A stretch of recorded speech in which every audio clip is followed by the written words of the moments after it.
तैयार करने का और मिट्टी के स्वास्थ्य पर काम करने का ये इस सदी का सबसे बड़ा काम है और इस पर हमारा काफ़ी फोकस है, क्योंकि मैं ऐसा मानता हूँ कि व्यक्ति बीमार होता है इसलिए क्योंकि वो बीमार प्लांट का भोजन खाता है।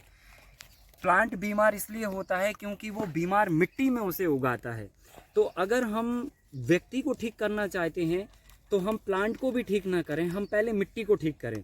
अगर हम मिट्टी ठीक कर लेते हैं तो प्लांट अपने आप ठीक होगा, हमारी पेस्टिसाइड का खर्चा बचेगा, बीमारियों का खर्चा बचेगा और उससे जो हम फूड खाएंगे उससे हम भी हेल्दी होंगे।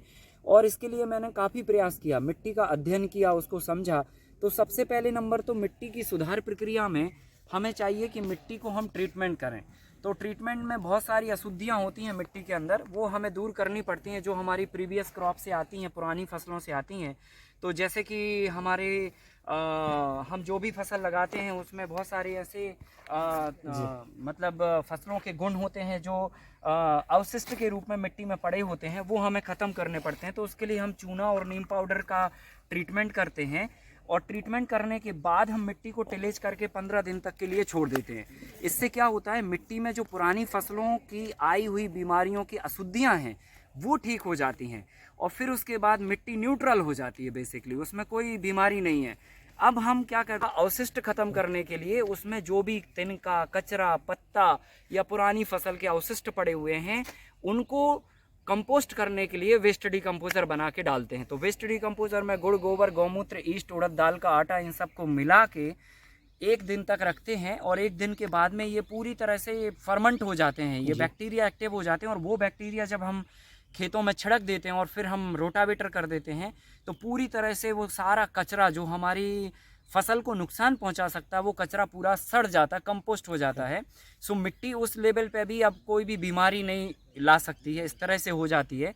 फिर उसके बाद तीसरे स्टेप में अपन मिट्टी का कार्बन बढ़ाते हैं। तो कार्बन ही मिट्टी की जान है। जैसे हमारे शरीर की जान ब्लड है, अगर ब्लड की कमी हुई तो इंसान कमज़ोर हो जाएगा और मर भी सकता है।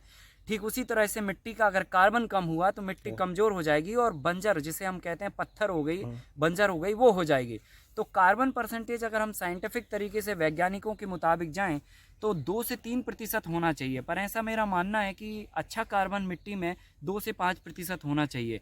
और एवरेज अगर हम भारत की भूमि का अध्ययन, हम चूँकि किसानों से संवाद करते रहते हैं, तो 0.25% से लेकर 0.75% के आसपास एवरेज कार्बन है। मतलब मिट्टी में ताकत ही नहीं है, जान ही नहीं है। इसको इनरिच करने के लिए अपन कई तरह के प्रयोग करते हैं, जैसे कि गाय का गोबर 10 टन प्रति एकड़। दूसरा विकल्प है any types of compost, matter waste, हमारा कचरा जो भी है, हमारी वो सब्जियां या फल, तिनके, पुरानी फसल का अवशिष्ट, सूखा कचरा, गीला कचरा, इन सबको कंपोस्ट करके 10 टन प्रति एकड़ वो डालें।